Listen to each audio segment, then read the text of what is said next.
บัดกลางคืนทำแบบบ่ได้เฮ็ดแบบว่าให้มันปกลงมาทางนี้นะพี่น้องเอ้ยมันสุดแล้วพอดึงลงข้างนั่นเด้ทางนั้นก็ดึงเอาไว้พุ่นมันก็เลยคันว่าพ้นสารมันก็สารก็เต็มที่แล้วก็สิได้นอนในแต่สนๆพุ่นแหล้วได้กลางมุ้งอยู่บ่นี่ฮะไฟนี่กุ้มอยู่บ่หรือว่าดับเนี่ยดับแมงไม้อะไรน้องดับเองบ่เลย ก็นึกว่ามันดับเพราะว่าถ้าก็มาต่อวางคำๆนะมันก็เลยเบิดแสงแล้วพอจอยบ่ได้มานอนนำบ่พอจอยนอนอยู่ไสน้องโอเฮือนหลังไหนบ่มั่นใจบ่ว่านอนเฮือนหลังไหนสบายดีสวัสดีพ่อแม่พี่น้อง FC ทักแพงเบิดสุขุสุคนเบิดสุหม่องสุบอนเด้อพี่น้องเอ้ยเนาะยินดีต้อนรับเข้าสู่ช่อง YouTube บ่าวลาวพาเพิ่นพี่น้องเอ้ยเนาะสาวไม่ห่างลูก4ลูก5น่ะจักเฮ็ดหยังแต่เช้าแต่อันนั้นสาวเทืองพี่น้องเอ้ยเนาะสาวเทืองเด้อมื้อนี้ก็เข้ามา นี่แหละหาทางน้องโอ้เพิ่นแต่เช้าพี่น้องเอ้ยมื้อนี้เนาะก่อนหมู่ก่อนกองโลดแหละมื้อนี้นะบ่าวลาวนะเนาะก็เป็นคนแรกโลดแหละเข้ามาหาน้องเพิ่นนี่เนาะก็สิเข้ามาก็สิถ่ายเบิ่งบริเวณรอบๆก่อนเนาะเฮือนแต่เฮือนยายแก้วอันนี้ก็ดีอันนี้ก็เป็นที่ของน้องโอเพิ่นเนาะที่น้องโอเฮือนน้องโอส่วนอันนี้ก็ได้ตั้งเสาอยู่นี่ ตั้งเสาสับลาบอยู่เมื่อคืนนี่ก็ฝนตกและตอนนี้ก็ทำท่าว่าสิตกคือกันนะแต่ว่าตกหยิบหยับอย่างกี้นี่เอามานำทางตกแล้วของไหนนี่ถ้าจนสิถอยแล้วยันมาบ่ได้ได้พอยำนี่เปียกเนาะขี่รถจักรมา FC บางคนก็สิถามว่าบ่าวลาวอยู่บ้านเดียวกันบ่กับน้องเพิ่นก็สิอยู่บ้านเดียวกันแหละเพราะบ้านเดียวกันแต่ว่าเฮาน่ะอยู่บ้านน้อยพี่น้องเอ้ยอยู่คนละหน่วยเนาะเฮาอยู่บ้านน้อยแต่นี่ไปก็3ลักพุ่นได้3กิโลพุ่นได้บ่แม่นว่าสิบ้านเดียวกันอยู่บางแบบว่าเขาแยกชุมชนออกไปหั่นนะเนาะเขาแยกออกไปอยู่อีกเป็นชุมชนนึงเนาะ เมื่อคืนนี่นะฝนตกตอนเฮาออกไปแล้วนะเป็นฝ่ายเป็นฝนมาคิดว่าโอ้เรียบร้อยแล้วน้องโอนี่เพราะว่ามันตกมันก็ตกมาทางนี่เลยนะตกซาดก็ไปทางสิเลยเป็นลมเป็นฝนมานะเนาะนั่งโจโคอยู่บ้านเฮ็ดได้นอนอยู่บ่เมื่อคืนนี่ สบายดีได้นอนอยู่บ่นอนเลยบ่เปียกบ่เพราะว่าผ้าเนี่ยมันบ่ได้ไปนอนบนใหม่ติเดือนนี้เห็นพอจอยเพิ่นนั่งคุยกับทางผู้ใหญ่บ้านเพิ่นอยู่ก็สิไปปรึกษาผู้ใหญ่บ้านนั่นแหละหรือบางทีถ้าอาจสิไปเว้าผู้ใหญ่บ้านฟังนั่นแหละว่ามื้อวานนี่เป็นจังไดนะประมาณนี้แหละเนาะคันแนวใดแน่นอนรับขากมันยังบ่ฟันยังอยู่บ่ไม่บ่ได้ฟันยังเลยแล้วก่อนสินอนเฮ็ดได้นี่กะคือเจ้ากะบ่เลยตั้งนะโม3จบได้อยู่นี่ท่องนะโมบ่ได้พี่น้องเอ้ยน้องโอฮะท่องนะโม3จบบ่ได้เลยเพราะว่าโคตรหลายศาสนาพุทธทั้งพุทธทั้งคริสต์แล้วอยู่นํกันอยู่นี่รถให้มาได้สอนสั่งมา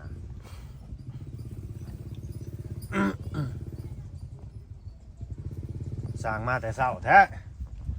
ไปหาอยู่เพื่อนตรงนั้นนี่บ่เห็น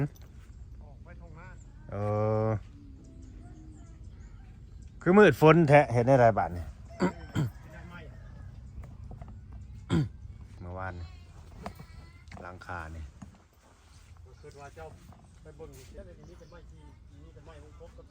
แม่นน้ำหุ้งอยู่นี่ขังอยู่ฮะขังอยู่ฮะจงเลงอยู่มิแต่อันนั้นแล้วแหละยุ่งออกมันไหลออกยุ่งออกแล้วมันสีไหลโจกมันใส่หัวมันไหลออกแล้วก็ให้มันแห้งไปน้ำ ทางนี้คือทางนี้เอาออกทางใดตัวนี้บาทนี่ไล่ไปทางหลังพุ่นแหล้วมันสิลงทางไหนอันเด้มันก็แล่นไปพุ่นเด้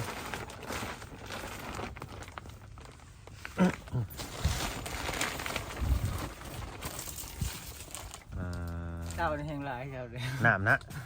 ไหลออกแล้วเธอนึงมันบอก แม่น มาได้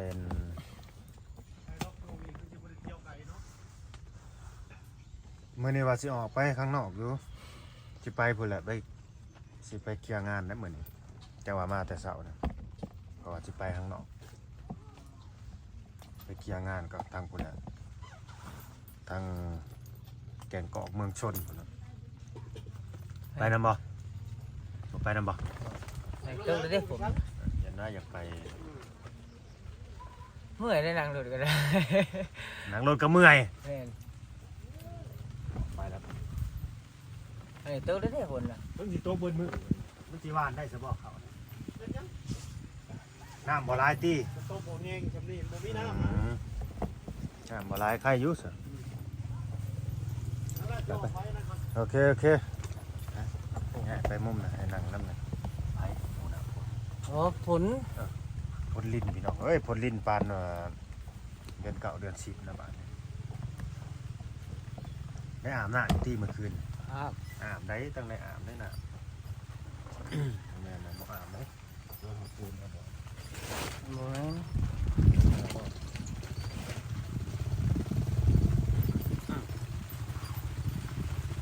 นั่นแหละฝนมาอีกแล้วพี่น้องเอ้ยไปสระนี่ก็เปียกกูจังนี่ เปียกให้ เอาเลยทั้งนี้ได้สะสุ่มๆเนาะ ไป เอาแล้วเนี่ยได้เนาะ อาจจะบนมือวันนี้ได้ผลนะ ตกมือมึงไม่ได้เห็ดหยังแล้วมื้อนี้ ต้องเห็ดปีสังแล้วมื้อนี้นะฝนตกเบิ้มือ สาดนะที่ไหน อืม หนาวลึกๆตึก บังนาวลูกเอาวะบ่ปานคนบ่เคยแข่งฟ้าแข่งฝนแถวบ้านนี่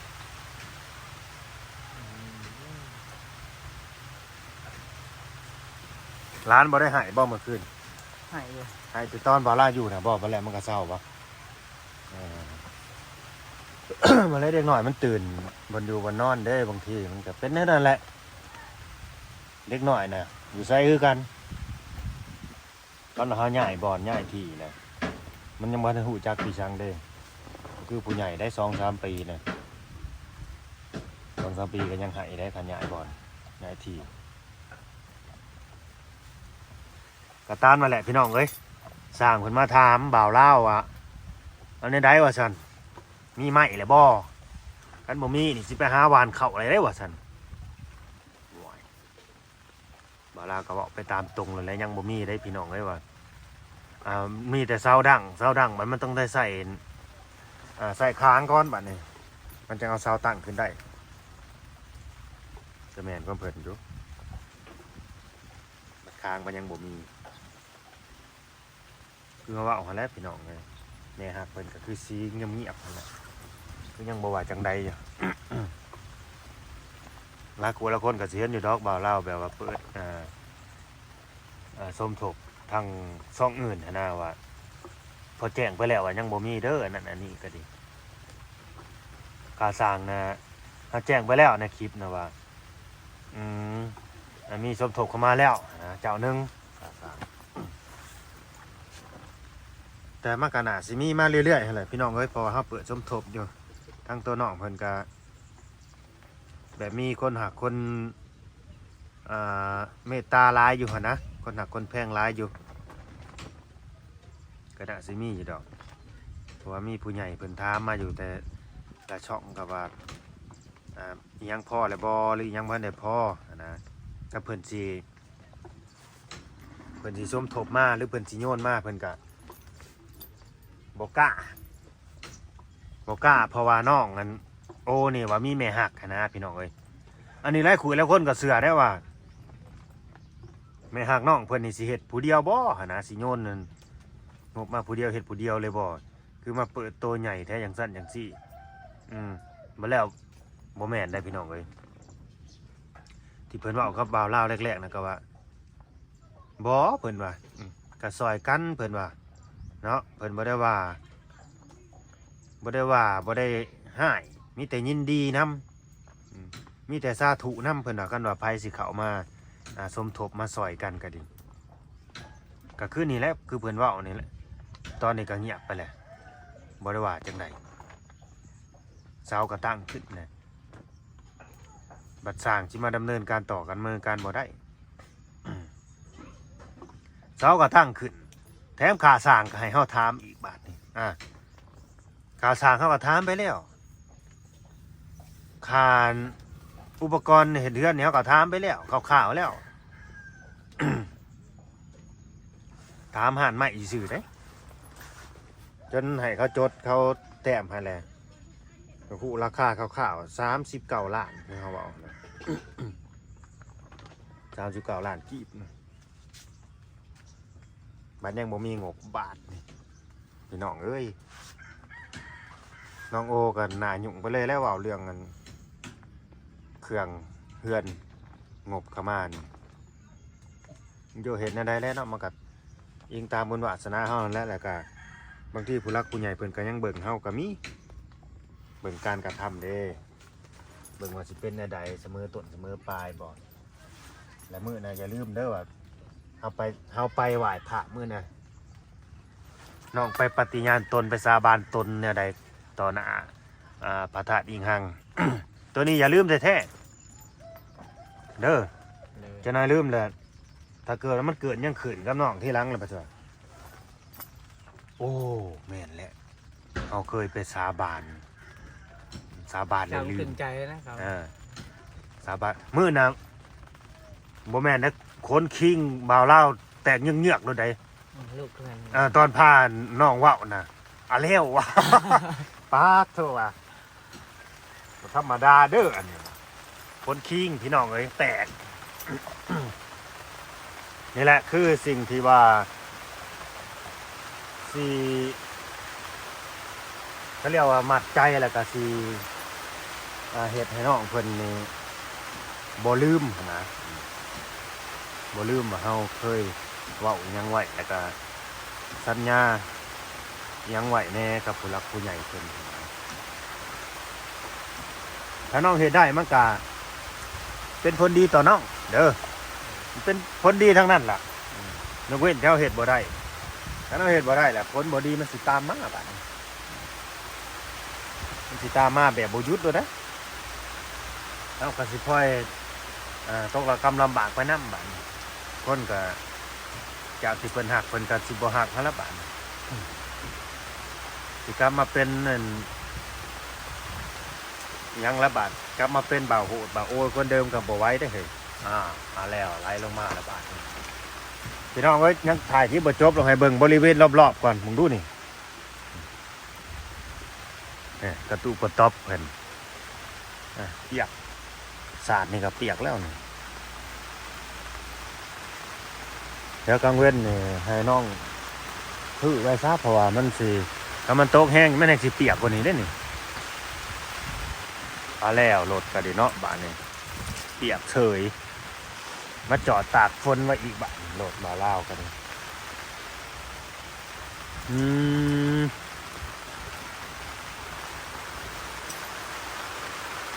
พิษแล้วเนาะเฮาหมัดตัวนี้ลงนี่ที่จริงเขาต้องหมัดดึงอยู่พี่มันเป็นโต่งไหลลงปุ๊บมันไหลลงปุ๊บนี่เขาหมัดใส่เสานี่ไว้นี่เด้เสร็จบาด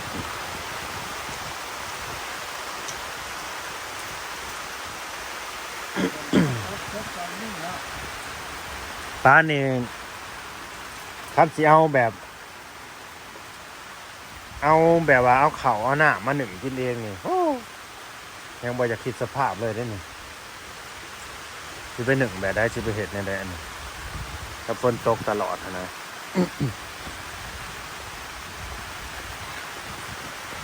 ฝนกะตก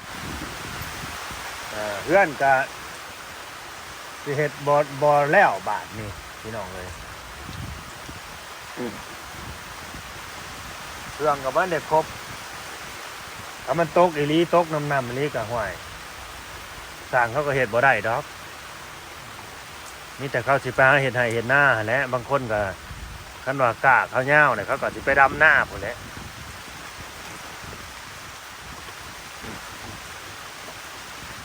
เขาว่าพายุเข้าซ้ํจะมันเข้าแต่มื้อใดตาตัวนี้ก็นอนได้นอนโอ้ยติดนอนนอนผู้ไว้มันก็บ่มีบอลแต่ตา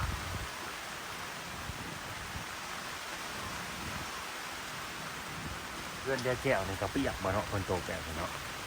นี่สิบ่เรือดอกเนาะ อืม มันสาดเด้สรุปแล้วนอนทีใหม่นี่บ่ได้ฟันปีสังพี่น้องเลยเป็นไปได้ยังวะกราบ3เทื่อแล้วอธิษฐานยังในใจอยู่บ่ว่า เฮ้ยกี่บอกเนาะ ว้าวด้วย อธิษฐานเนี่ยไดอธิษฐานในใจขนาดนะโมตัสสะ3จบยังบ่ได้เลย ให้อยู่เย็นเป็นสุขแล้วก็ให้อยู่ดีมีแห้งความเจ็บอยู่ได้ความไข่อยู่มี อ๋อแต่นอนรับฝันดี แม่นเนาะ เว้าอยู่บ่นอนรับฝันดี เว้า คือบ่ฝันซะเนาะนอนมีแต่นอนรับซื่อๆนอนรับจนแจ้ง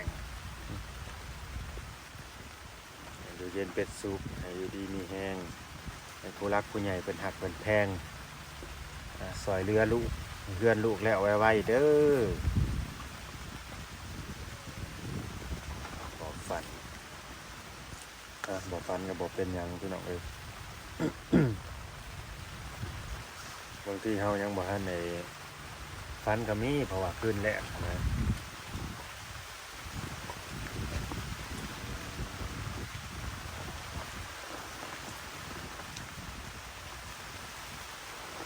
บ่ฝันแล้วก็บ่ได้ยินเสียงหยังเนาะ บ่ได้มีหยังมากอกๆแกกๆบ่ได้มีหยังมาย่างฉึบๆฉับๆที่แถวนี้บางทีมาดึงผ่าตังเงินกะขาดขี้ๆเนาะ คือบ่มีคนแบบมาแกล้งแม่นะดึงผ่าตังสั่นผ่าตังใส่เนี่ยนี่เจ้าแหลมทันทีเลยบ่จัก แจ้งกับย่านเนาะ บ่ย่านบ่ บ่ เพราะว่าน้องเพิ่นนี่เป็นคนบ่ย่านผีอยู่แล้วพี่น้องเอ้ย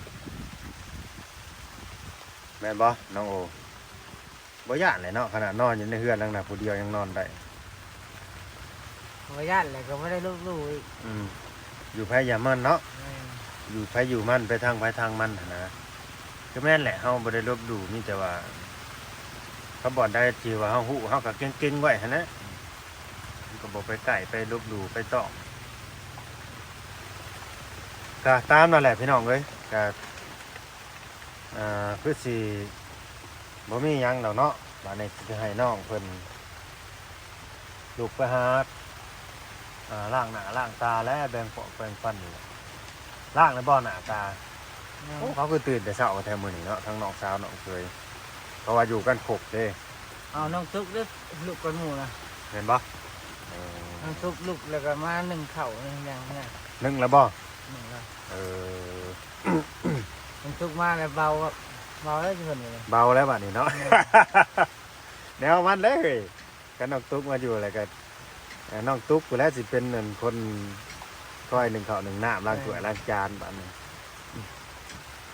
เป็นหน้าที่ของน้องตุ๊กแล้วบัดนี้ เพิ่นเป็นบ่ได้ของเพิ่นก็ แม่นน้องโอกะเอาตัวเองให้รอดแล้วบัดนี้คือนี่แหละอันนี้สิเว้าซะแบบมีผู้รักผู้ใหญ่นี่แหละอยากให้บ่าวเล่าวกับแม่น้องลุงเฮ็ดอยู่เฮ็ดกินหนึ่งข้าวหนึ่งน้ำมาให้แต่ละมื้อ